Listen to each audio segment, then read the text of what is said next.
माता दी। जय जय श्री सीताराम जी, जय जय हनुमान जी। श्री कली हनुवाणी। आगे हम देखते हैं, काल को इस बात पर विश्वास नहीं हुआ। उन्होंने पूछा, इस समय उसकी इकलौती संतान जीवन और मृत्यु से जूझ रही है, क्या अब भी उसने आपसे कोई प्रार्थना नहीं की? यदि मेरा गणित मिथ्या नहीं है तो उस घायल बच्चे की आत्मा उसकी देह से ठीक 6.5 घंटे पश्चात सदा के लिए विदा हो जाएगी। मृत्यु की छाया चंद्रा के घर पर बड़ी होती जा रही है। नहीं, वह बच्चा मृत्यु को प्राप्त नहीं होगा। श्री हनुमान जी यह कहकर जंगल से अंतर्ध्यान हो गए और चंद्रा के घर में प्रकट हुए। गांव के मानकों के अनुसार यह घर ठीक ठाक बना हुआ था। बच्चा बरामदे में पड़ी एक चारपाई पर अचेत लेटा था।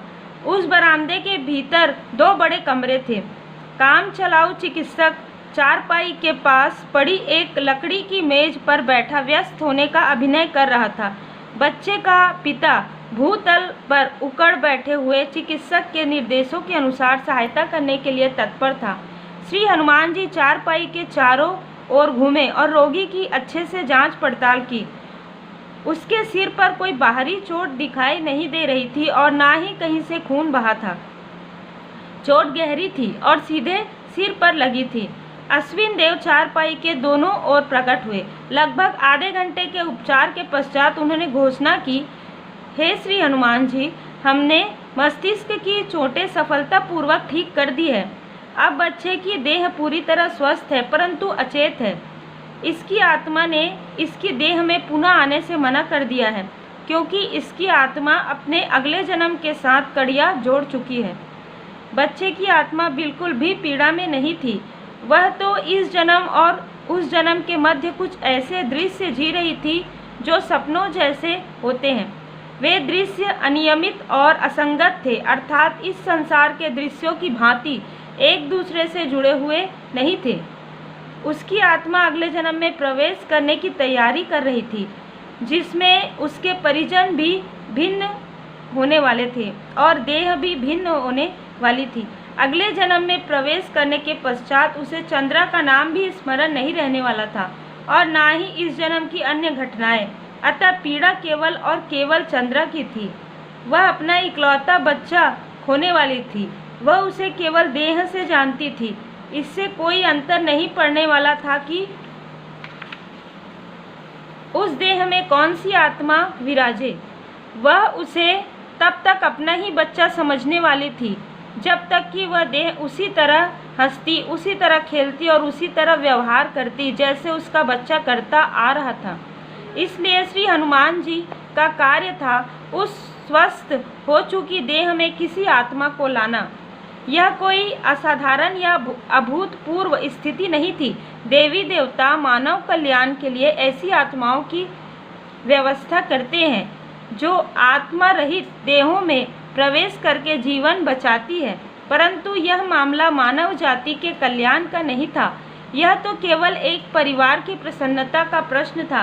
देवी देवताओं के क्रमाचार के अनुसार इस स्थिति को मानव स्तर पर ही सुलझाया जाना था।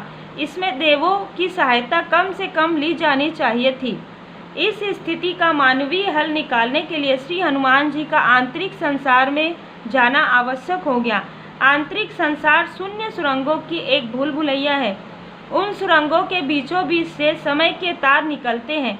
उनकी दीवारें श्वेत रंग के पटल की तरह होती है, क्योंकि वे आकाश के द्रव से बनी होती है। उन्हीं पटलों पर सभी दृश्य चलते हैं। हर सुरंग में एक विशेष दृश्य उपलब्ध होता है। आत्मा समय के तारों के ऊपर सवार होकर उस दृश्य को जी सकती है।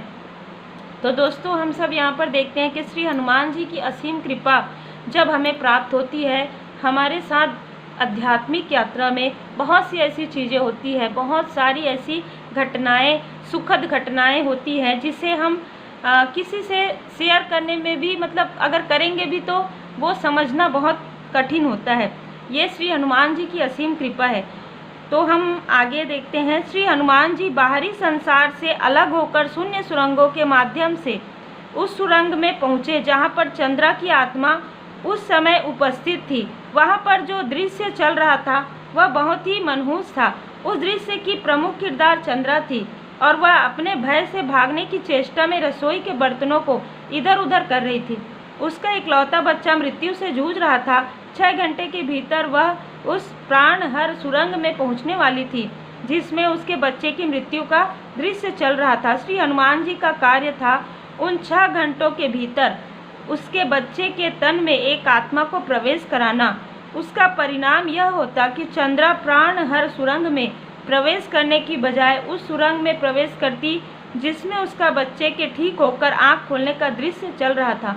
तो दोस्तों हम यहाँ पर देख रहे हैं कि श्री हनुमान जी बाबा जी की कृपा कितनी ज़्यादा होती है अपने भक्तों पर। आप पर और आपके परिवार पर सदा श्री हनुमान जी की कृपा बनी रहे। हम आगे के दृश्य में और भी देखेंगे आगे के एपिसोड में। तो आप सब अपना ख्याल रखें। Take care. God bless you. जय जय श्री सीताराम जी। जय जय हनुमान जी। जय माता दी।